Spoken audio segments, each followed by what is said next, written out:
No matter what style of player you are in college football 25, you're gonna have to pass the ball sometimes, and you want to score touchdowns when you do. And in this video, we're gonna break down some of the best passing tips in college football 25, starting with some beginner tips that everybody needs to know. Now, the first thing we gotta talk about when it comes to passing is actually not on the field at all, but rather it's gonna be in our settings. So what we need to do here is press the pause button, or if you're in the main menu, you can do this from the main menu. Go into options and then go into settings. We're going to scroll down to passing mechanics. And the very first thing you're going to see is passing type. I have tested all of this stuff a ton, way more than I'm proud to say. And I think revamp passing is by far the easiest and the simplest to start understanding and still perform at a very high level, especially with the following settings. The only other one I'd consider here is placement and accuracy. And that's only if you've played Madden the past couple of years and you really like freeforming. But that's a video for another day. Revamp passing. Passing slowdown is going to be off, and then the pass lead increase is going to be none, okay? This setting right here, important. Please have this to none on revamp passing. Then our reticle speed, I want to put this at 20 actually. That's going to give us some pretty good pass leads, but with the pass lead increase being at none, it won't be too much, okay? Now, with revamp passing, what we want to do here is that it's giving us this like little meter, all right? You'll see it right there. We're able to fill it up with a blue bar. And how much you fill it up with that blue bar determines how much throw power is added to the ball and how much like arc is added. So right here, I'm gonna throw my zig on the right side, but I'm just gonna tap it. You see with the tap, we get a crazy lob. Okay. Now this time I'm gonna hold it a little bit longer. Boom. You see we get more of a bullet pass. But if you looked at that, there was actually a little bit of a yellow area near the end of the blue meter, and that's gonna be a perfect bullet pass. Now, we'll see if I can actually get it on command right here. I don't know if I will. We'll look for B with it. I'm just barely short. The yellow, though, if you can just get it right there, is going to be like the best bullet pass type thing you can get. See if we can get it with the RB here. Yellow. There we go. Beautiful, beautiful. And that's just what that's going to be. But there's one other thing you got to keep in mind with this, is that on some harder throws, so I'm going to try throwing this C route on the left. You're going to see there's going to be some red at the end. So if we do it, on some harder throws, there's this little red at the very end of the meter. And what that's going to be is that if you hold down the button, you're going to get red. And you can still complete passes, but they're going to be much less accurate, okay? So you just don't want to hold it down all the way on some of these harder throws, or else it's just going to consistently be red. That was a weird animation. And again, the blue meter is solely determined by how long you hold the button, okay? And there's nothing wrong with getting in between the yellow and, the very beginning. It's just all going to change the actual arc of the ball. And again, I think this is by far the easiest thing for someone to start getting passing or get going passing in this game. So next thing we got to talk about when it comes to passing is the idea of pass leading, okay? And this is huge, especially for tight throws. It's the difference between an interception a lot of times and a potential touchdown. So the way you pass lead in this game is by simply pushing the left stick in the direction of where you want the ball to go while you're passing, okay? So let's actually break this down and why you want to pass lead. Let's say we're trying to throw Y right here, right? In this case, we have a defender behind him. So I want to pass lead this all the way outside to the right. So I'm just going to push my stick all the way outside to the right. Let's do it again right here. Outside to the right. And we're able to get really easy rack. Let's say next play, though, I'm going to have an intentionally bad pass lead. I'm actually going to put this ball behind him for some reason, right? Let's go. Now we're going to push it all the way to the left. And you see how this time I back shoulder it. He has to spin to catch it and gets hit. That could even result in a pick on much tighter coverage, right? And pass leading in and of itself is just putting the ball where you want it. And where is that? That's just where only your receiver can get it, and the defense can't touch it, right? So you have something like this. Defense is to the left. We'll throw it to the right. And this is really sensitive with the left stick. So you could technically even do something like down and right and up, right? You could do just, no pass lead maybe. Right there, I kind of got up a little bit. Let's see if I can show an example of me pass leading this down the next play. Let's look for Y. I'm going to pass lead it down and outside. And you see how I kind of catch that ball down. This has a huge impact on every type of route. A good example is right here on the left side, we have a comeback route. Now, the open grass here is going to be down, okay? Usually down and outside. So that's where my pass lead was right there.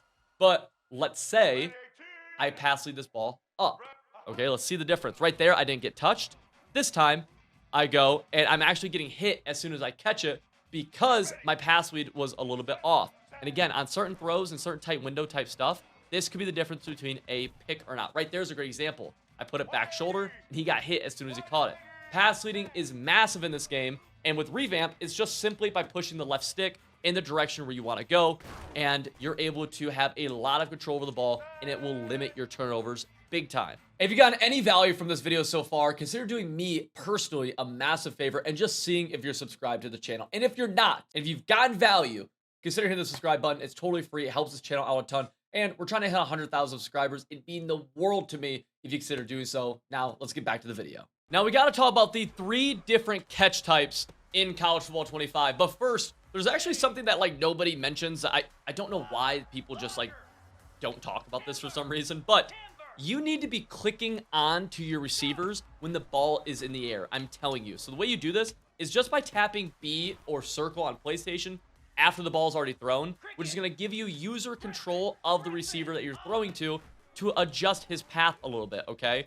And that's going to let you make a better catch type. So just keep that in mind. An example of clicking on to a receiver, let's go right side right here to A. I'm going to throw A, and I'm going to click on and attack the ball with an aggressive catch. The click on makes, it like really will make sure that you attack the ball. And instead, if we don't click on right here to A again, you're going to see that he's just going to let the ball come to him, which just isn't what you want to do. You always want to attack the ball. So keep in mind clicking onto a receiver. Now, 3 different catch types, pretty basic. We have A or X on PlayStation. That is going to be a possession catch. So we'll show this really fast. Possession catch, really, really good for just getting down and avoiding contact. Or if you're on the sidelines, possession catches are really good for like toe tapping. So we do it again. See, kind of that idea. A or X on PlayStation. Next, we actually have X on Xbox or square on PlayStation for a rack catch. This is great in situations where you're trying to get run after the catch, right? So on possession catches, you get down immediately. So let's do this again. Possession catch right here. You would just immediately get down. Let's pretend there's traffic right there. That's the first down marker. Rack catch is great for when you see open field and you want to just take advantage of it, right? Now you are a little bit at a higher risk here of getting the ball knocked out if there was traffic. So keep that in mind. All of this is being done, by the way, when I click onto my receiver with the ball in the air, right? Boom. Be able to see kind of that little click on. Now, the Y or triangle button is aggressive catching. A lot of people think aggressive catching is only good for when you're trying like to, do something like this. And that is when you would aggressive catch, or that's one of the examples. But the other way is whenever I'm throwing into tight coverage, especially deeper downfield. So let's look at A, for example, here, this corner route on the right. I'm actually going to use an aggressive catch here with him because let's just pretend that it was tight coverage, right? Let's pretend that corner over top was coming down on him. So aggressive catches are going to attack the ball for you. This is really good for like acting like it's a box out or something and cutting the ball off from the DB being able to make a play. I really will only use these in tighter coverage, and especially when I'm trying to cut the ball off like I am right here.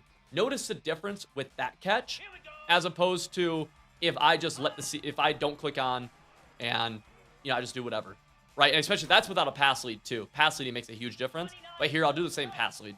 We'll make sure we get that done. Let's do it here again. Boom. See kind of the difference that he just lets the ball come to him, which if there's a DB right on him, that's going to let it get undercut, okay? All of these can be used all throughout a game. I probably use the rack catch the most because rack in this game, tackling is just very hard. So throwing underneath and getting big yards is a big deal. But the possession right here, let's say it's 4th and 1. Boom, catch it, get down. Ag catch is also really good. Let's say this is like really aggressive coverage underneath. We could technically ag catch this. Whoops, I just pump fake. I was trying to do too much right there. Pump fake by double tapping the button, by the way. But right here, let's say it's really tight coverage. We could aggressive catch, but aggressive catching is kind of harder on underneath routes. Now, I wanted to give you guys something that's a little bit sexier than the stuff that we've been going over, and that is the idea of custom stems, okay? This is incredibly powerful. So, on the right side, you see we have a tight end on a deepish corner route. But what we can do here is press Y or triangle, then we're going to select the receiver we want to do this to. In this case, it's a tight end, so A. And that's going to bring up our hot route screen. If you look, there's something called custom stem by pressing LB or L1 on PlayStation. If we hold this, you have to hold it, and then push the left stick down, you'll see we can actually make this corner route go all the way down. But also, we can make him go a little higher. or a little higher, or a little higher if you wanted to. My favorite thing to do with this, though, is to take these deep corner routes and make them really, really short, and then just put a route underneath them like a drag from the other side, okay? This is a great little route combo that you can actually steal pretty quickly, and what we do with this is going to beat man coverage, but it's also going to create a high-low on that sideline that's going to make the flat defender have to choose. And now, right there, we get a little bumpage. Don't worry. Sometimes, if you have bad route combos, which that kind of was, your players will bump. Try to avoid that. But in this case, what am I doing with the pass? Well, right there, I'm rack catching it, right? And honestly, what I should do is not only rack catch it, but I should pass lead the drag outside and rack catch it. So right here, pass lead outside, rack catch, and now we're cooking, right? Now, when I throw the tight end, let's see if we get an example of throwing the tight end right here. We go here. I'm actually going to try aggressive catching or possession catching that ball, depending on what I feel like is a little bit more needed. I wouldn't rack catch this, right? Right here, we're all the way sideline. You see the click on to cut off the ball, and then we're possession catching it on the sideline. That click on is really, really cool. Right there, again, possession catch. But that's all using custom stems, and that's a little route combo that you can steal, add to your offense. It's very good. I run it from almost everything I do right now. Now, a lot of people I've seen comments and stuff talk about how pass rush is really tough, and they feel like they get no time in the pocket. And it is true. Pass rush in this game is very good, especially for the beginning of the year as opposed to other years. But what I'll say is, one of the biggest things you could do to help negate pass rush and to help yourself out a good amount is to make sure we're having good pocket presence. There is a penalty in this game. If you back up, you will get faster sheds against you, okay? Or if they're sending edge pressure, the edge pressure will get in faster on you. And then on top of that, there's also, if you hold RT or tap RT, it'll help trigger sheds. Tapping the right trigger will force the defense to shed faster, okay? It's like that on run plays too, by the way. So what we want to do is, as soon as you get the snap, immediately push the stick up or to the left or right by just a step or so. Okay, that's going to make sure you don't walk backwards. We cannot walk backwards. It's going to be faster sheds, like I said, edge pressure, and the ball's in the air for longer when we walk backwards, making the defensive backs have more time to react. Want to push the stick left or right or up, kind of up to you, and then we want to try walking up the pocket some, okay? So something like this, like boom, step up, we're here, and then we're just chilling, right? We're just chilling. You don't always even need to be pushing the left stick in one direction or the other. You just don't want to be walking back, right? We're here, boom, we're chilling, we're chilling. Notice how I've gotten myself way more time, and now you also have the option to roll out. So if you see a huge lane, you can hold right trigger and actually just take off with your quarterback. Right here, you see I'm going to drift a little bit to the left, and now we're going to hit B. Notice how by focusing on my pocket presence, I've literally bought myself time now, right? We're here again. Let's go. Now, sometimes you will just get totally shedded. Right here, though, we see the lane, we take off. He shedded me to the outside, so we're able to do that. All right, boom, push it up. Here we go, walking around, boom. And sometimes you will just get shedded, right? Like, there is a pass rush in this game. Like, that's just football, brother. You know what I mean? But we just want to make sure we're not doing anything crazy. You don't even, again, you don't need to be moving all the time in the pocket. You just want to stop the drop, and then, you know, right, we're looking to make reads. Right there, I just got shedded really fast. Not a ton you can do. It's worth noting that there are times where drifting back is not the worst thing ever, and it can buy you some time, especially against interior pressure. But overall, stepping up in the pocket, even if you get sacked, if you step up, that sack's going to be for 3 or 4 yards instead of walking backwards and having it be 8 or 9 yards, which is obviously a massive difference. So making reads is one of the biggest things I see just like bad information on, in my opinion. Now, I'm not a very smart man. I want to be very clear about this. I'm not smart at all. I have won tens of thousands of dollars playing competitive Madden with passing the ball being my primary way of offense, and I'm friends with the best passers to ever play the game. It's just like, is what it is. That's like, it just is a fact. Again, I am stupid when it comes to most things. Passing the ball, I know a little bit about, and I never, ever, ever am reading the safeties when I'm passing the ball. Never. I'm never looking at the high safeties and being like, okay, what are they doing? Cover 3? Okay. And the reason for that, it's really 2 things. One, you can disguise coverages in this game really, really easy. And in Madden, you could base align. So you never really know what coverage someone's going to be in pre-snap if you're playing somebody who's decent at the game at all. Or if you're playing the CPU even, I think they'll disguise coverages a lot too. Now, the next thing with that is that they could be in a cover 3, but they could be in a cover 3 hard flat. They could be in a cover 3 that has 20-yard hook curls. They could be in a cover 3 that has super deep flats. So it's just hard because people will look for coverage and then make the read based off that without actually seeing who's open. So what I like to do instead is to cut the field in half. Okay, run very basic route combos that attack one half of the field specifically. So right here, we have a flood concept. That's going to be a streak, a deep pull route. We have a intermediate sideline route, and then we have a short sideline route with the zig. These could be changed, but I think this idea, you could steal this and put it into any formation, by the way. Really, really basic, because we're just making little reads right here. Oh, open space, bottom right. I know then my zig is attacking that area of the field. And that's why knowing your play calls is really, really big. Calling plays at random, it's harder for you to identify what's open and what's not. Right there, I saw open space bottom left or bottom right, but I also saw open space above that guy too, so we're able to take advantage that same way. Now, the next step of this, by the way, is that we want to have some sort of backside option as well. This can just be a backside route all by itself. So right here, we're going to go with a backside in route to the left, but it also could be a backside concept. So right here, we're actually going to go with a little high-low on the sideline with the halfback flat route and a comeback. This is going to high-low that left sideline. So let's pretend, oh, right side, nothing there. Okay, let's go backside. Right there, we get hit. But you can kind of get the idea there where if my strong side is not open, right, the side I want to go to is not there, we have something that we can go back to. Not there? Okay, we'll go backside. And we're able to hit the table route. We could hit you get kind of the idea right here, right? You don't want to make predetermined reads. I think that is a huge mistake that a lot of people do. And they go, oh, cover 3? Oh, I know this is going to be open against cover 3. And it's not, because it's not basic cover 3. It's hard flats, or it's, they have 15-yard hooks, or they have a user or something, right? So that's why I really believe in identifying open areas after the snap. So what are you doing pre-snap then, if you're not really looking for coverages like that? Because you can just, this could be, one high is usually cover 3 or cover 1, just because disguising cover 2 or cover 4 from this is bad. But from 2 high safeties, it could be a lot of different things. So what I always look for is man or zone. What do I think? And that could be done with alignment. So right here, I'm thinking zone, just because this outside corner on the right is off and he's outside. It'd be a weird place to run man coverage. But if he was pressed up on him, I'd think maybe man. But then I'm thinking blitz, no blitz, because that tells me how ready I need to be to throw whatever my hot is, or if I need to set up protection. So right here, they have 1, 2, 3, 4, 5, 6 players on the line of scrimmage.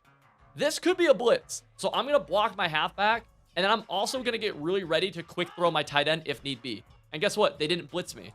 So then I'm just reading open spaces, right? We're just going back to what we did before. This is what has been successful for me when it comes to passing the ball and actually making reads that work in a video game and be able to work against actual like human beings or like Heisman level defense on against the CPU, stuff like that. Again, this is just what's worked for me and other of my friends who have played competitive Madden and College Football 25 now at a decent level. Your halfback is one of your best friends when it comes to actually getting easy yardage in College Football 25, especially with how hard tackling is and how good some of these skill moves are, right? Imagine this, right? You're able to just put your halfback on an in route, and he's going to do a great job against man coverage. He's going to do a great job against the blitz, and he's going to do a great job at just quickly attacking the flat. So the routes I like my halfback to be on are out routes like this, in routes like this, or Texas routes. Those are the 3 main ones, and then the occasional flat as well if I'm doing that custom stem concept from earlier. Now, all we got to do here is just try to force his hand a little bit, right? Go underneath, bang, and then we're able to get racked. Make them defend the halfback, because if they are defending him well, that means everybody else is getting wide open. It really does. Right here, we'll go to the halfback again, make someone miss. Don't make them miss right there, but able to still get 5 yards. The angle route is one of the coolest routes because it attacks the middle of the field super well, and it'll do a good job against man coverage. We're going to pass lead this bad boy down, rat catch it. We catch it for about 6 right there. But if you've played this game, you know that how good the angle route can be. We'll go back to it again right here. They actually do a good job of defending just across the board in the middle of the field, so props to them on that. Now, let's say they're blitzing you, and you still want to get some protection, but you want your halfback on a route. Let's just block our tight end, right? That's a great way. Now they run man coverage. My halfback gets a step. We're able to throw it, and we're able to get a cool little 5 yards with the potential for much, much, much more. Go back to it again. Oh, blitz. We go halfback again. He cooks his man this time. We get some rack. Maybe we make someone miss, maybe we don't. But these are all really easy and safe throws just by getting your halfback involved. Now, we just talked about your halfback, and he's great for this, but he doesn't have to be the guy for this. But we always need some sort of check down in our passing plays, okay? Someone going underneath. This could be a drag from a tight end. It could be a flat from a receiver. It could be a zig or, something like that. It could even be a smoke screen like we have here on the right side. Just somebody who's going to quickly attack the flats of the defense, where if they blitz us, we can quickly throw him and we're going to be okay. Now, what we also can't do is we don't want to waste routes by having, like, let's say, we put Y on a streak, and then let's also put, like, B on a streak as well. Now, the reason this is really stupid is, especially with, another deep route here, is that what if they blitz us? What do? We just get sacked, or we throw it into coverage. That's terrible. We don't want that, right? Or what if they just cover our deep options? What happens? Nothing. It's just a bad play. Our underneath options are always going to make it to be a really, really nice, like, bailout potential. They'll route bounce if the play breaks down. And truthfully, if you find yourself in situations where none of your routes are getting open, there's a really high chance that we're just calling bad plays, right? Offense always has a massive advantage on inside of just in real life and video game football, right? You will miss reads, and that's something that's okay. But if you find yourself not able to get people open in general, it's probably a play calling thing, and there's a good chance you just need to start attacking the flats a little bit better and have less routes going deep down the field, right? Right here even, not great because we have a deep post route and then a streak. They're attacking the same area of the field late, and they both take forever to develop, right? For these to get open, the defense would literally have to bust their coverage, which most defenses just don't bust coverage, right? They usually are pretty decent deep, right? If you call a play and it breaks down, nobody is open, please throw the ball away. Do not force it into coverage. I see a lot of people, this situation, right? They go back, they get ready, let's go hut. They're getting pressure in on you, let's pretend, no one's open, and they just hit a button. That is an interception. We have to protect the football. One of the ways we do this is by throwing the ball away, which is simply just clicking the right stick in. Now, ideally, we have a flat route of some sort on the field, like a check down, like we just talked about, because if you throw the ball away and there's no check down, you'll get intentional grounding. But if you click the right stick in and there's someone in the flats, you will, for the most part, be protected from that, and it's just an incompletion. Incompletions are fine. Short sacks, like stepping up in the pocket, like we talked about with pocket presence, is fine. But what we see right there, no flat, we get intentional grounding. That is even fine. What is not fine is forcing the ball into coverage and turning it over. That is how you lose. If nothing is there, you absolutely need to click the right stick in to throw the ball away. So I wanted to give you guys 2 route combos that you can easily add into any playbook, into a ton of formations that are really simple to run and beat man coverage and zone coverage. Now, this is utilizing a mesh concept. If you know where that is in your playbook, go to it. Usually they're out of like compressed formations or doubles formations. Or you can go to concept, go to medium pass. Let's scroll all the way over to mesh and then select one of these. Now, again, I like this out of compressed stuff, so we'll go to cross wheels here, out of tight doubles. Now, the setup is really simple. I'll usually block my halfback out of this. And then the mesh here is the drags running through each other, right? They are meshing underneath. Now, all we need to do is put a post route on one receiver and a streak on the opposite. We're running out of time here, so we'll just eat a delay. It's fine. But the idea here is that both drags are going to mesh and beat man coverage, but then they're attacking the middle and they're attacking these short sidelines late. And then the post is going to attack that intermediate middle and then kind of deep seam, deep sideline a little bit later into the play. So what it should look like is this right here. Feel free to screenshot this, by the way. You can apply this a lot of different playbooks. Hut. Immediately we're looking underneath, and I actually see I have Y. So we're going to pass lead that outside and then rat catch it. And you see how everything's kind of coming together right here, right? We're pass leading, we have good pocket, we're calling out good plays. Really big deal. Kind of same thing right here. This is out of a different playbook, or I'm sorry, different formation, but same concept, right? Let's go back to it again. We have the drags. They actually blew coverage right there, and we pass led that one up. You see the idea that we're able to do with this play. Now, the next one I want to do is the idea of levels. So the way you can find this, if you know what level sail looks like, you just find it. It's in a lot of trips formations. Or you can, again, go to concepts, medium pass, and levels is one of them. And we're going to select level sail. Now, remember that custom stem we used earlier for the tight end corner route? We're going to do that right here, stem him all the way down. And then on the backside here, we have 3 different in routes. All I want to do is put my middle one on a flat, so then we have some pretty good horizontal spacing. I'm initially checking the halfback side. We're looking underneath, over top. And then I'm working backside, right? So we're splitting the field in half. Boom. Oh, we got that. We're going to throw him. Right there, I highballed, but that's a little bit more of an advanced tip coming in a future video. And then if neither of them were open, right, I would just work my eyes backwards. This is, again, another thing you could steal, available in a ton of trips formations. And these are all things you can hot route as well. So boom. Nothing there. We'll work backside. I actually do a terrible job working backside. I had the in route. Let's do it one more time. And let's see just what this looks like one final time. Boom. Sometimes if you're blind, there's no helping you like I was right there. Bang. We'll go backside right here. We'll go in route a little bit in that seam. And right there, I pass it backwards to catch it before that flat zone defender. Now that we got some of the basics out of the way, I want to deep dive some secret tips that almost nobody knows, but dude, they make the biggest difference in the world. We drop back to pass and we go to throw this ball, and this is just not open, right? Everybody, I think, watching this can agree that this ball to my A wide receiver is just not a throw we can make. It's almost interception. But if we do everything exactly the same here and we just do this, now it's a wide open dot. This is something nobody talks about for some reason, I feel. I never see people talk about this, and it's nothing to do with how you have to, you know, make your plays, what type of route you have to use, or anything special like that. You do everything you're already doing. It's just a minor tweak. This is called pass leading, okay? Now, to pass lead, we're just going to use the left stick. And the idea behind it is that you want to push the left stick in the direction away from the defense, right? So right here, I'm going to push it straight up. And we get sacked immediately. Good job, pass rush. We're gonna push this right stick, though, all the way up right here.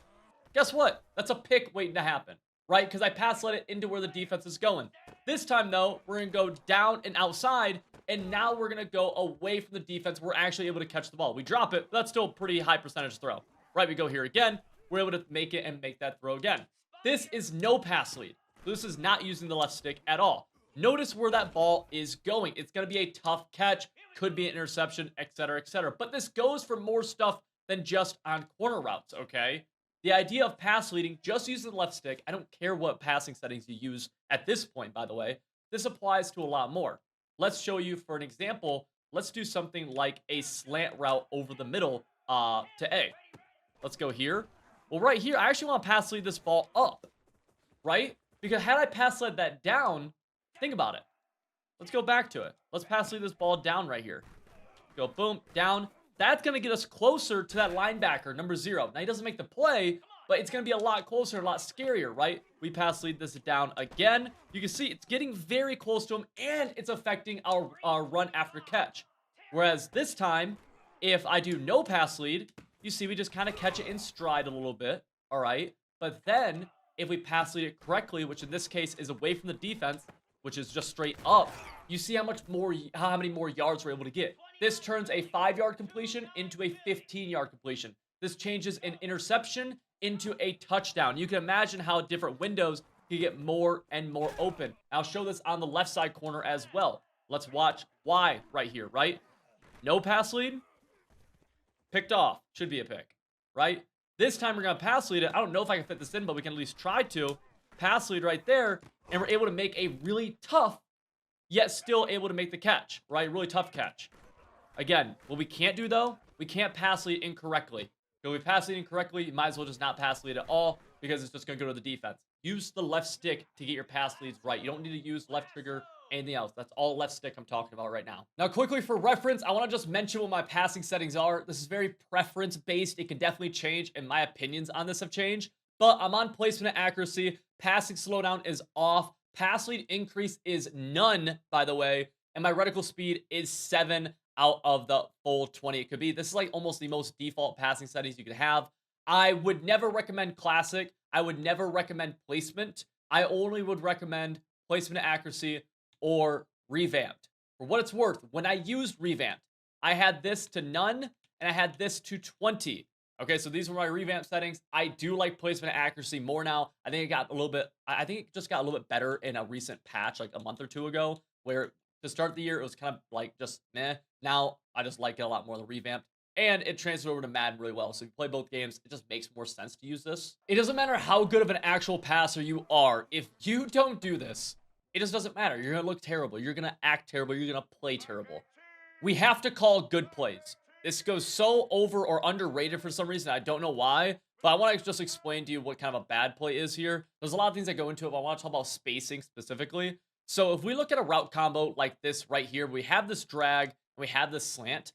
These guys, in terms of spacing, really aren't very good. They end up about 10 yards apart from one another at the very end of their route. But like all throughout this is a hard read to make with these guys running this close to each other. And one defender, especially a user defender online, could defend both of these routes, right? And you can kind of envision that right here, where if I go to this middle backer, you can kind of see, like, look, watch. I'm going to user a middle linebacker right here. And you guys will, you'll see exactly what I mean. Let's go here. Let's go into like a cover 3 sky. And let's watch me user this. Okay, I'm going to spy my defensive line just so we don't get any pass rush. Now we have that drag and that slant. I'm here. I'm using both of them. You can't throw, like, both of those throws are incredibly scary to make.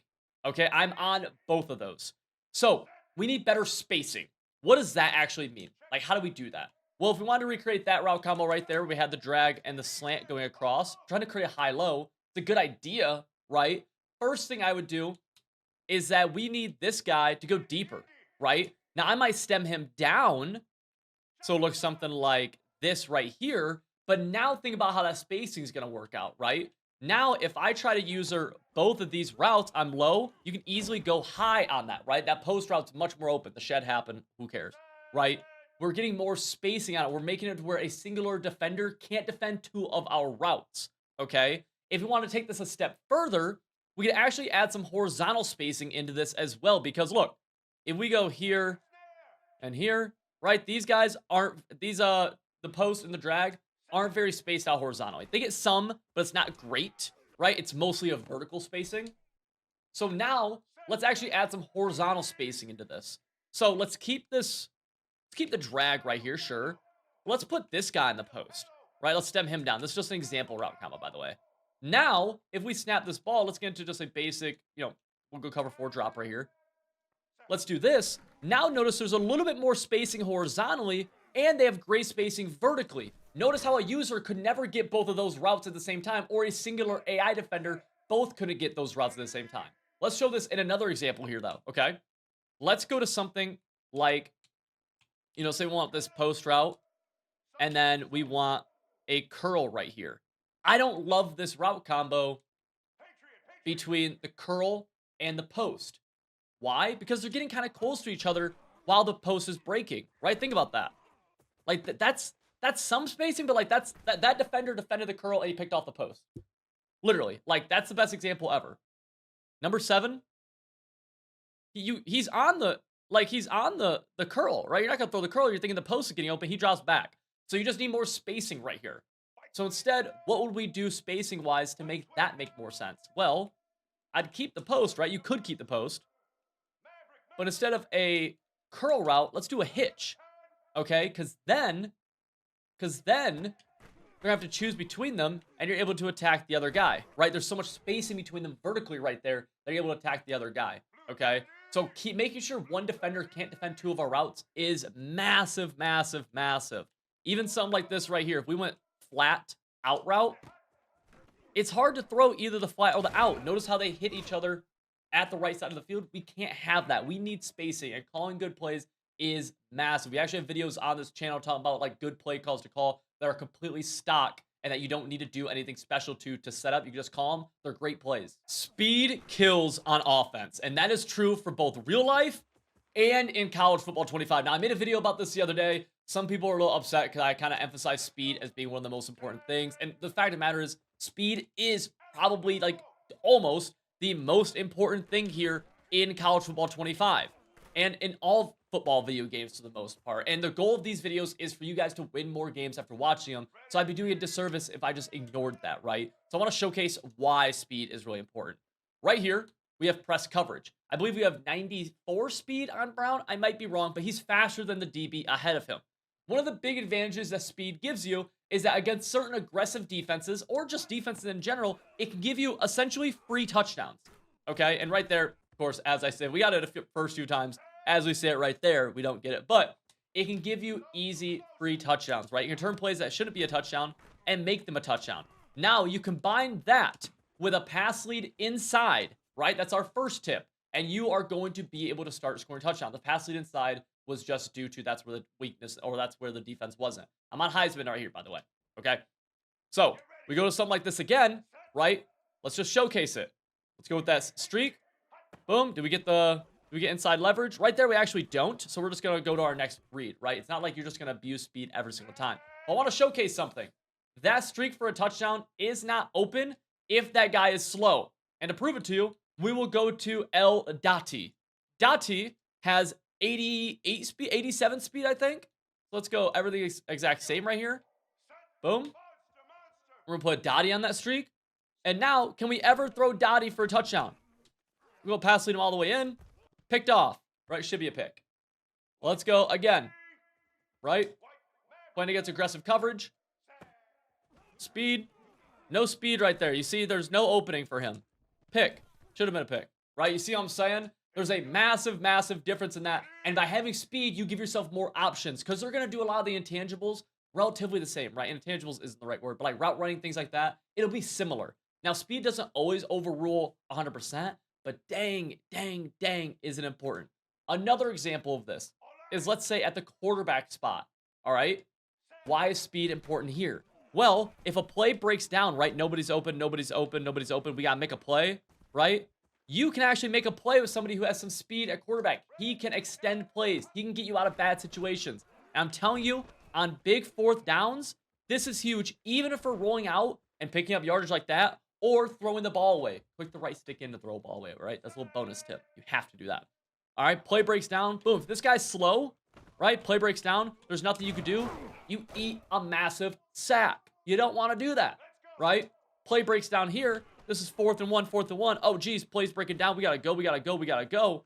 Now we're scrambling for the couple of yards. If two quarterbacks are very similar in overall, but there's a massive speed discrepancy, I think that right there is so valuable. Because this is 88 speed right here, right? Boom. Pocket breaks down a little bit. We're able to get out right there. But a slower quarterback never's getting out right there. If you want to see, let's showcase what a slow quarterback will look like right here. Let's go to, we'll go 76 speed. This is a little bit more realistic. We'll go 76 speed. His overall doesn't matter for what we're doing right here. Merely looking at the his ability to extend plays. We're here. Oh, got to make something happen. Oh, we're not able to go that way. We're going to roll back. Can't outrun anybody, right? You saw us outrun numerous people previously. Now we can't. 4th and 1. Oh, plays break it down. I got to get out. Crap, I can't get out. Can't do anything, right? That is why speed can kill. 4th and 1. Shoot. Play breaking down. Oh, gosh, right? Nothing I can do. Now, again, you can succeed with pocket quarterbacks. That's not what I'm trying to say. I'm trying to show you guys the value in speed because I've ran for over 100 yards hundreds of times at this point. I've just been playing for way too long with quarterbacks who are not very fast.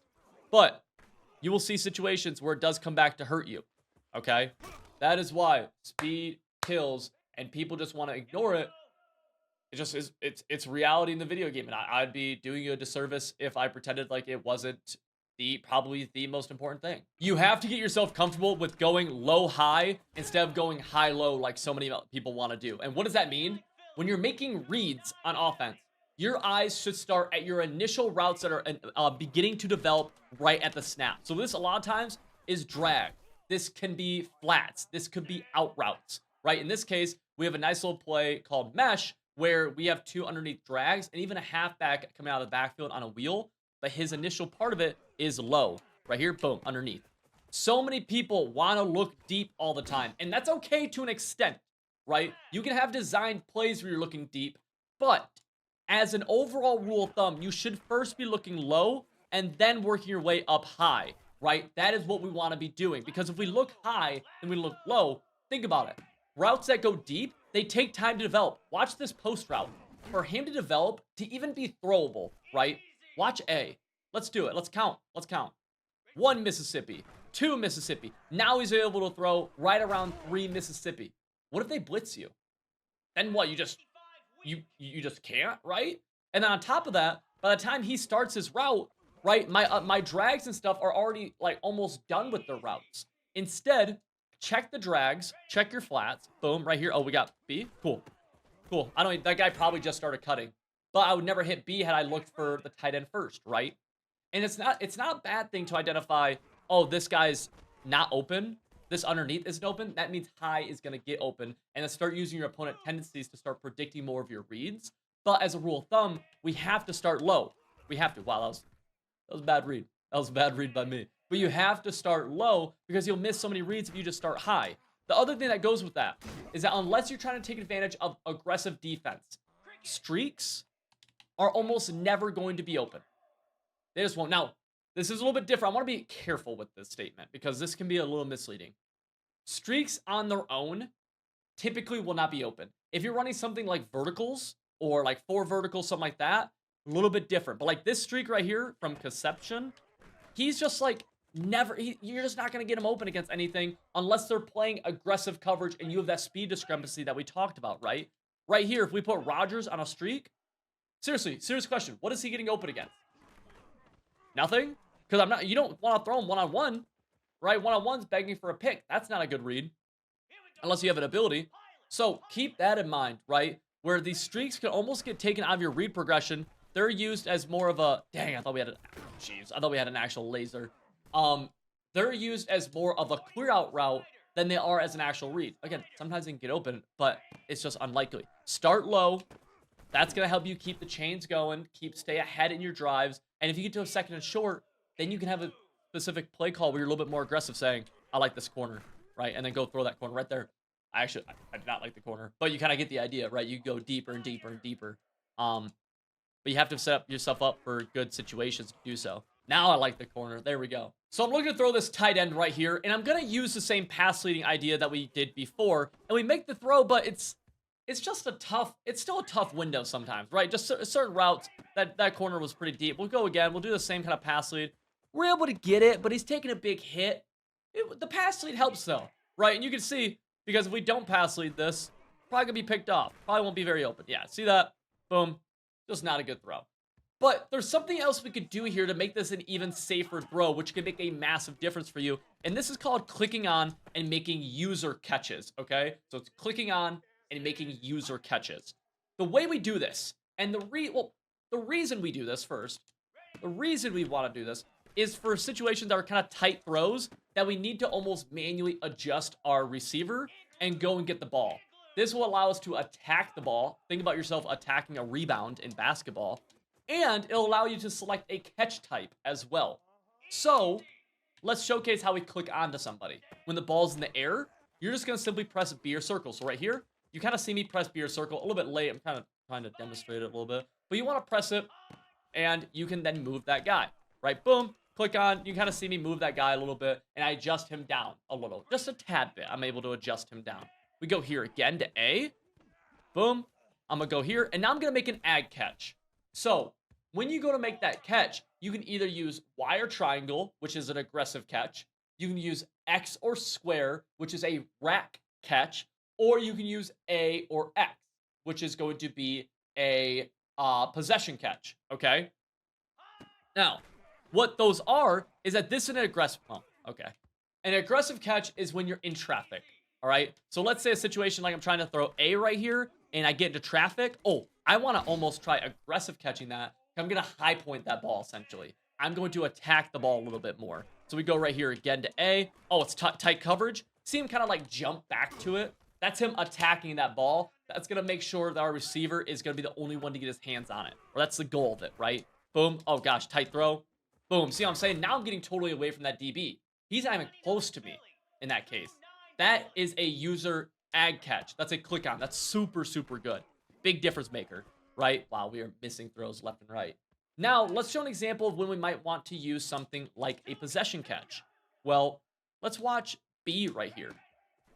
B right here is just going straight to the sideline, so I might just want to click on and hold A, and that's going to allow me to possession catch him on the sideline, okay? Because right here, I wouldn't really want an ag catch, and actually, sometimes they'll like override the catch animation you're trying to do.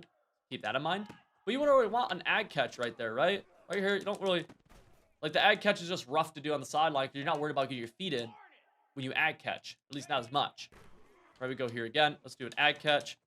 Able to get our feet in. And the game does do a good job to an extent of recognizing the situation. But you still have that user control where you don't want to really mess it up, right? So, a possession catch is going to be when you want to catch it on the sideline and try to get down. Or, another example of a possession catch is, let's say, oh, there's traffic in the middle. Boom, possession catch right there. You don't want to, like, if you want to get down and avoid contact, possession catch. 4th and 1, 4th and 1. Oh, my halfback's open. Catch it, get down. Right? It's going to help you actually hold on to that ball. And let's see if we can actually see it. 4th and 1 right here. 4th and 1. Boom. Throw it. Get down, get down, get down. Right? Because you don't want to rack that and risk getting hit on 4th and 1, right? You don't want to rack catch it. Boom. Right? You want 4th and 1, dropping back, looking. Oh, we got it. Get down, get down. Right? That is a possession catch. That's using A. Okay? A rack catch using X, you can see you're going to have more risk for a drop, but you're able to get more yards after the catch. That could be huge because, let's say, 1st and 10, well, I actually feel comfortable getting a rack catch right there. I can actually make somebody miss in the open field or something, right? You know, right here, let's go to X coming across. I want to rack catch that because I think we can get more yards. Possession catch right there doesn't make sense. All right, let's watch X again. I'm not going to possession catch this. Like, why would I do that? I don't need to. I want to rack catch it so I can get more yards up the field. This makes a massive difference because this turns a potential... We already showcased how it can turn a pick into a catch. But it also could turn a 4-yard gain into a 10-yard rack or something. You know what I'm saying? That could be absolutely massive. So, just some things to keep in mind when you are passing the ball. This does make a massive... It's something that if you ever watch good players play, you will see them make these aggressive catches, especially in tight traffic, very, very consistently. You're watching me right here. This is really the throw. This is the big one, where you click on, try to cut the ball off, and get away from the defense. This makes all the difference in the world, dude, because you don't do it. You don't do the pass leading, all that. You're begging for an interception. That loses you a game. Make the pass lead. That was our first tip. Click on ad catch. Click on make the correct catch. That can win you games. Changes drives. Scores more points. Lets you have more fun. Just good. And the fact of the matter is that this stuff's going to help you, but it is nothing unless you know what routes you want to use. So let's break down the best hot routes that you need to be using in College Football 25. This is a Texas route, and is one of the best hot routes you can use from your running back in College Football 25. Now, to do the Texas route, all you have to do is press Y or triangle, open up that hot route screen. Let's tap RB right here to select our halfback, and then up on the D-pad. That's going to get us our Texas route. Kind of see what it looks like right here. Some people call this an angle route as well. You'll probably hear me refer to it as an angle route. And it's going to do a great job versus both zone, and you see right there, it's going to do a really good job against man coverage. But with all of these route combos we talk about today, we can't just have this be by itself. So I'm going to showcase in this one 2 different route combos that you can use to kind of make this angle route really, really good, because nothing's good all by itself, right? So this is the first one. Feel free to screenshot this. The keys here are pretty simple. We're going to have an angle route, and then we're also going to have a drag route from the tight end on the same side. This is going to create a bit of a trail concept that's going to do a really, really good job of attacking the middle of the field and creating a nice little vertical high-low as well. If they go high, we can hit our tight end quick. If they go low, we can hit our halfback over the top. And you kind of see me do this a few times right here over and over again. We get another opportunity. We're able to throw it against man coverage. And notice right there, even against man, it does a really good job, or even right there where the man coverage does a good job playing it, he's going to get underneath the man a lot of times. So that's one way we would call this. Another way I love the halfback angle route is actually in a bit of a post slant concept. So we've talked about this some on the channel before, but essentially what that is we're going to have one slant going to the right side right here, and then we want our Texas route crossing him essentially. So these guys are going to run through each other, almost through each other, and we're going to create a bit of a mesh right there. So we're going to force the defense in the middle of the field to choose left or to choose right.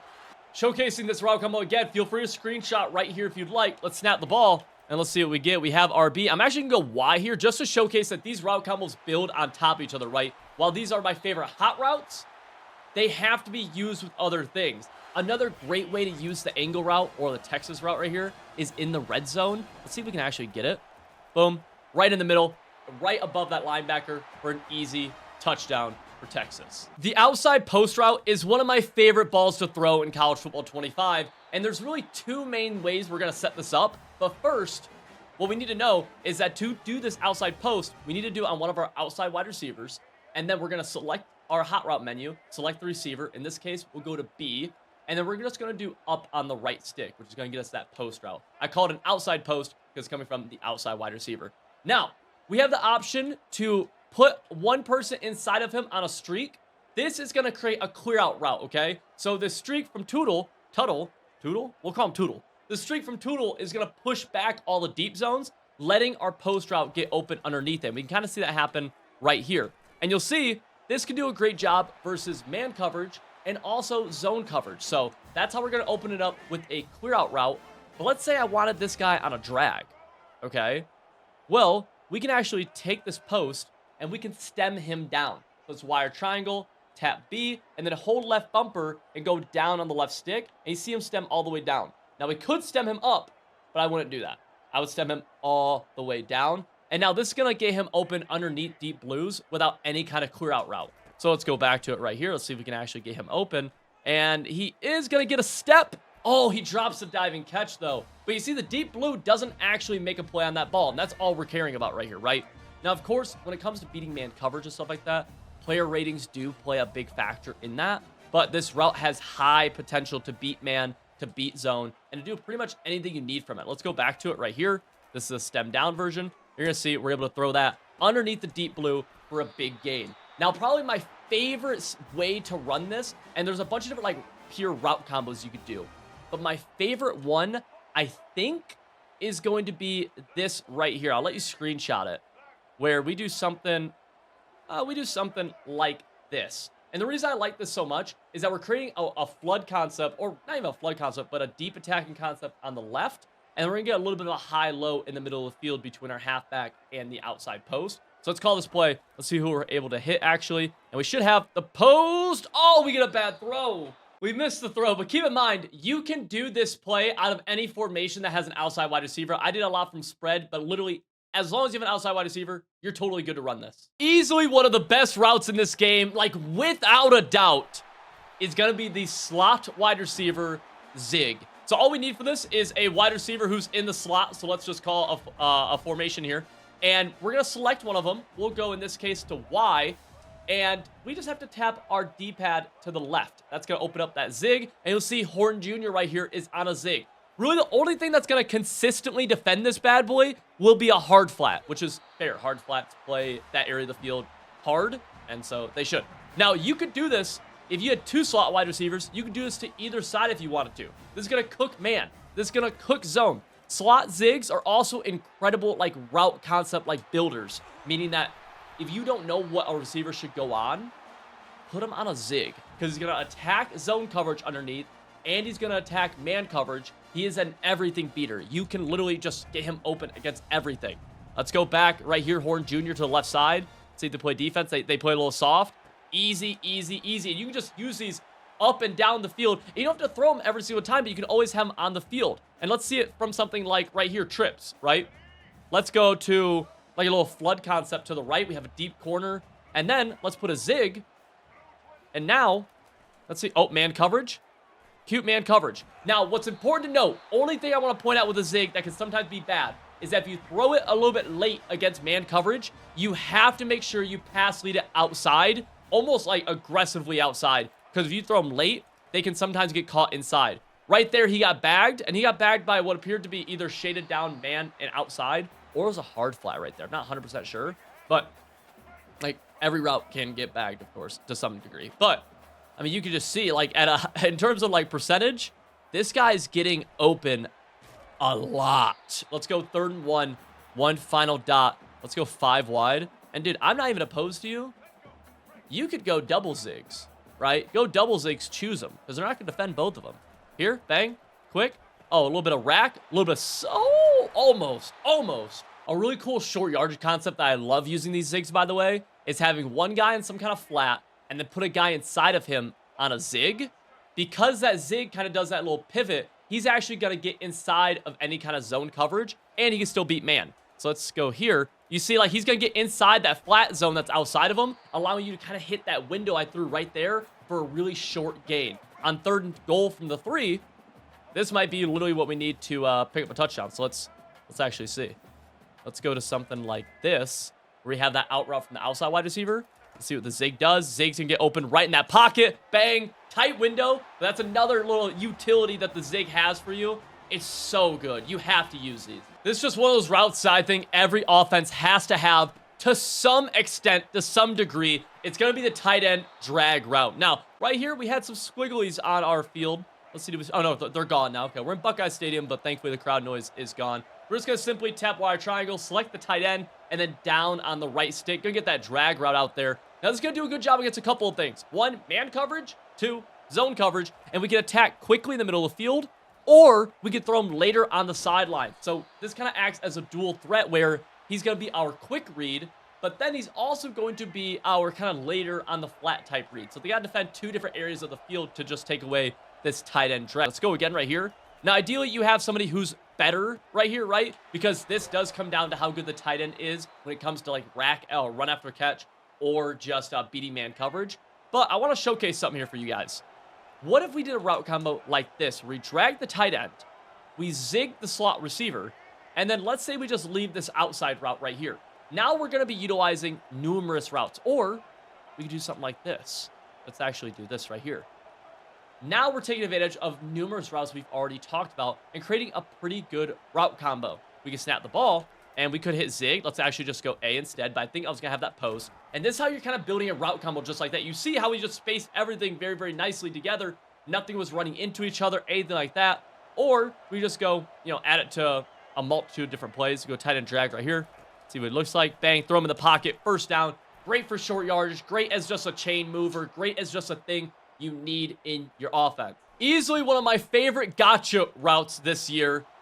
It's brand new in Madden and College Football 25. This is the custom stemmed out route. All we need to do to set this bad boy up is select one of our outside wide receivers. So let's go wire triangle. In this case, it's going to be X. So let's hit X. And then we're going to put him on a speed out, which is left on the left stick. If he's on the right side, it'll be right on the right stick, okay? Now, we got to stem him up. So we're going to press wire triangle, select him again, hold left bumper, and go up on the left stick. Roughly, you want to put him around 15 yards, but you could go, it's roughly 15 yards, all right? Now, just like that, we are good to go. The one thing I want to point out with this route is I like to typically try to have something going underneath it, just so the defense can't sell out deep, but like they did kind of right there. But you don't always need to, as I showcased in the very first clip of this segment. So let's actually show this again right here. Let's go to it, and let's talk about the pass lead you want to do with this, where when I throw this ball, I want to push my left stick down and outside if I'm going to be throwing it. Right there, though, the defense goes deep. So what should we actually do with this? I actually love what's happening right here. What we should actually do with this is have a route going underneath of it, right? So we have him going roughly 15 yards. But what if we put a zig? That's what we talked about earlier, right? Now we're building a route combo with this. Here we go. Bang. I'm actually just going to throw the deep out route right here. Pass lead that bad boy with the left stick down and outside. Doesn't matter if you're on revamped or placement accuracy. And now we're able to throw a dot. You see how we're able to use these routes, though, and build upon one another. And so a lot of these routes will come stock on certain plays. So, like, you don't have to hot route a zig always or something like that. But do something like this right here. Let's go deep, or let's go that custom stemmed out route. Bang. Nice little laser. Now, at the 11-yard line, you can actually do this to the goal line. Okay, and right here, they're in press man coverage, so this might not be the best. But let's see. Let's have that same zig. Feel free to screenshot this route combo right here. Go back to it. And let's just hit the zig, right? Nothing wrong with that. We end up dropping it, but we can hit that zig in that little pocket right there. That's fine. Let's see if we can go this route combo again. And I'm actually going to try to probably force that speed out right in the end zone. Let's see if we can do that. We're here. We'll just go zig, right? And that's just building a route combo. But imagine if that deep defender had bailed down and defended the zig, then we would have had the deep out route, which would have been an easy dot for a touchdown.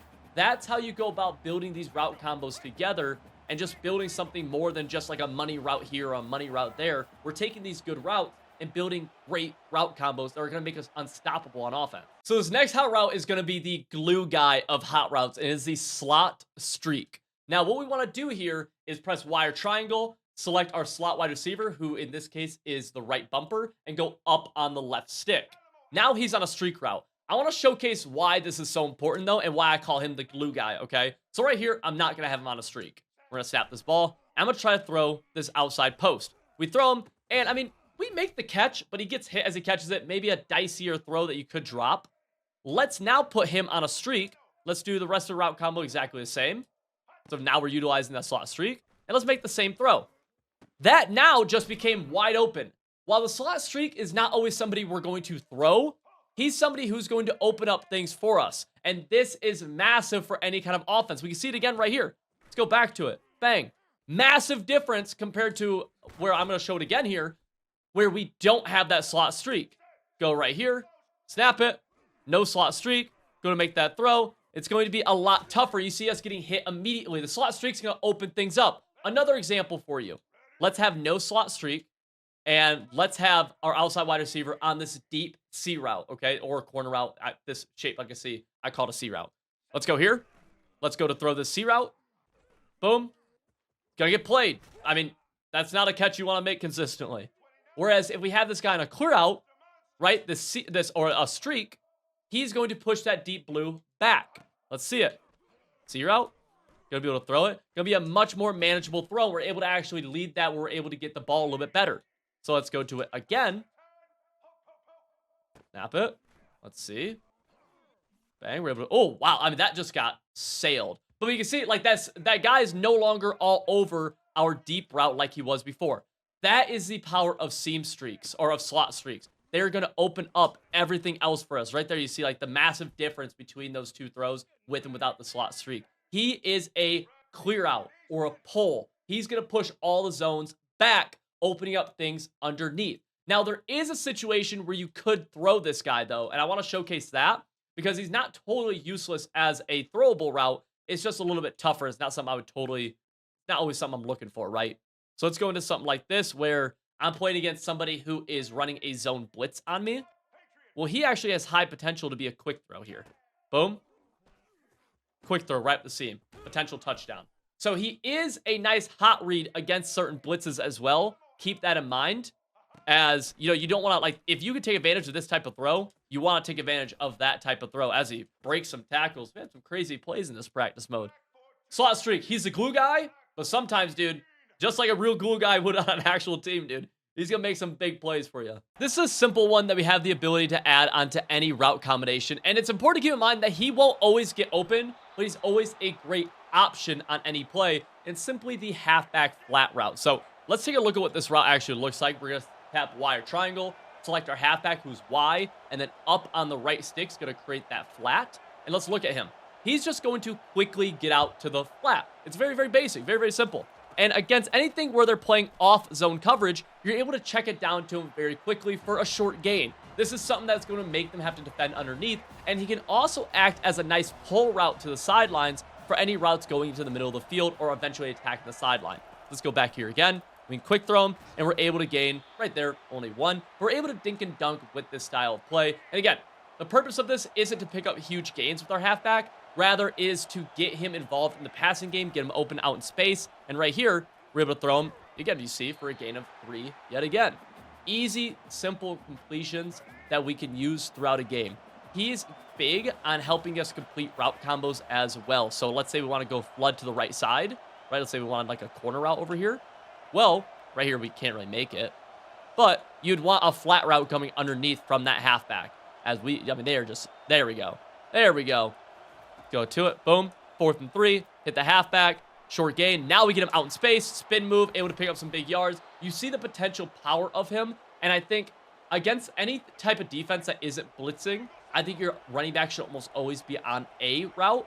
And the halfback flat, I think, is a great one. You see right here again, easy yardage. And that's what you have to take, especially playing the CPU or people online, that you have to take what's given to you. And oftentimes, that is the flat. We've talked about the custom stemmed out route from our outside wide receiver, which looks like this right here.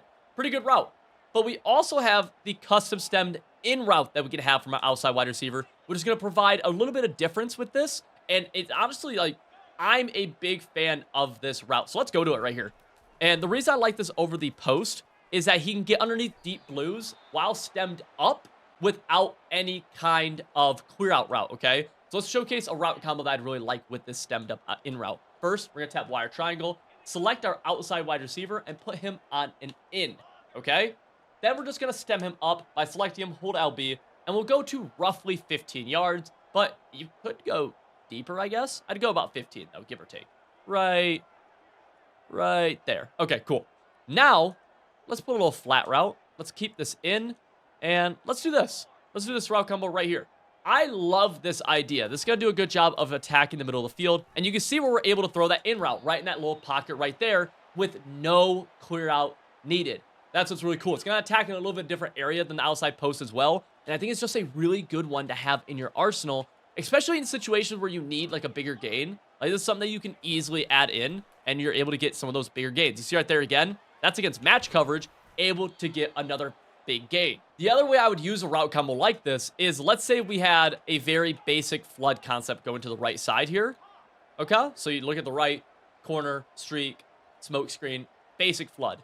Now on the left, we could stem this guy up and make a really cool backside concept right here, okay? So feel free to screenshot this this play right here. Snap the ball. Let's say nothing's open on the right. Well, then we can start making reads on the left. Now, in this case, the corner route was wide open on the right, so just throw the dude who's open, obviously. All these routes go hand in hand in making complete route combos. But if something wasn't open in that case, then that means the in route probably would have been open. So let's see this time. What does this end up looking like? Boom. Oh, we're able to hit that in? Easy. Let's say, I didn't even look at the left side, but let's say that left side was totally covered. Well, then we're able to get our eyes backside and throw the deep in route or the dig. So this tight end route is just one that I'm a massive, massive fan of in this game. Every year of Madden, college football, whatever it is, this is really, really good. It's a tight end post route. We're gonna press wire triangle, select our tight end, and go up on the right stick. That's gonna put him on a post. Now, keep in mind that we already have a tight end route in the tight end drag that we talked about earlier. We're just going to attack quickly in the flat. This is going to be a little bit longer developing, but it's going to be deeper downfield. And you kind of see what we're able to do with this. Now, a route combo I love with this is going to be, put him on that post route. Let's go our slot wide receiver to the left. Let's put him on a zig. And we can even like go a little flat. And then like, now I'm doing too much, okay? Now I'm starting to do too much. But I just want to screenshot this. Only reason I'm doing this is just because you have the ability, like we're using all of the routes we've talked about so far, but really I just love the zig on the same side that the post route's going to, and then you do want a streak right here, okay? So X, Y, and A are the important routes. Whatever's happening on the right happens. I just thought it was cool. So we go here, now we're able to quick throw him in the middle, potentially get a very big gain. This could be a bigger hitter, right? You have big play potential with this. Ideally, you have a tight end who is fast, who is a good route runner, okay? Let's go back to it. See, can we get another big play to him? You see how this just eating up this? No! Make the throw! Make the throw, Vandy. Come on. All right, we're going back to it. Pavia, I need you. Take a 2-possession lead over Tennessee right here, baby. Right here. Hut. Looking. Have A. It's going to be a tight one. Oh, we're missing it. We're missing the throw. I'm just putting him on the poster. I'm not even doing the rest of the route combo. Snap the ball, throw it. Snap the ball, throw it. Snap the ball, throw it. Make the throw, brother. I mean, this is just not open. It was still open, baby! Come on! Touchdown, Vandy. Tight end post route. This route from the slot right here, you need to add into your scheme ASAP. It's one of the best routes in the game. Absolutely bar none. It's from our slot wide receiver, and it is simply a corner route. But when we do this, we're going to press wire triangle, select him, right? Go left on the right stick, put him on that corner. That's towards the sidelines. And then we're going to stem him all the way down. That's what I like to usually do. You don't have to necessarily. I just like to do it. And then from here, I like to just try to have a route going underneath him. So in this case, I should just have a halfback on an in route. But you don't have to do that. There's a bunch of different things you could do. But you can see, he's going to get into a really nice area of the field. And when he catches it, and he catches it cleanly, he's going to have a lot of yards after the catch potential, okay? Now, the big thing to remember with these corner routes, when we run them, is that we have something going underneath of them, right? Like I just said. So, if the corner route isn't open, there's a good chance the guy running underneath him is. But in this case, corner routes open yet again for a nice little laser beam. And very quickly, you got to see it right there. Immediately, we're able to work down the field, instantly get into the 3-yard line. Right here, you run your goal line offense. But what if your goal line offense is using our very first hot route of this video, which is the halfback angle route? Put him over the middle of the field. Can we fit this throw in? We got it! Pass lead backside. Boom. And we got value from this. And you want to know entire schemes on the offensive side of the ball that are going to help you become an elite passer, where we have the best plays in the world just here ready for you to use. You got to check out my website, civil.gg. You'll be joining over 1,000 active people who are already using the best schemes in the world. And you can get 30% off right now just by using code CIVIL30. The link to that is in the top of the description. And again, I'm so proud of what we're doing over there. So if you got value from this, you're going to kill it with our stuff over on civil.gg. I'll see you there.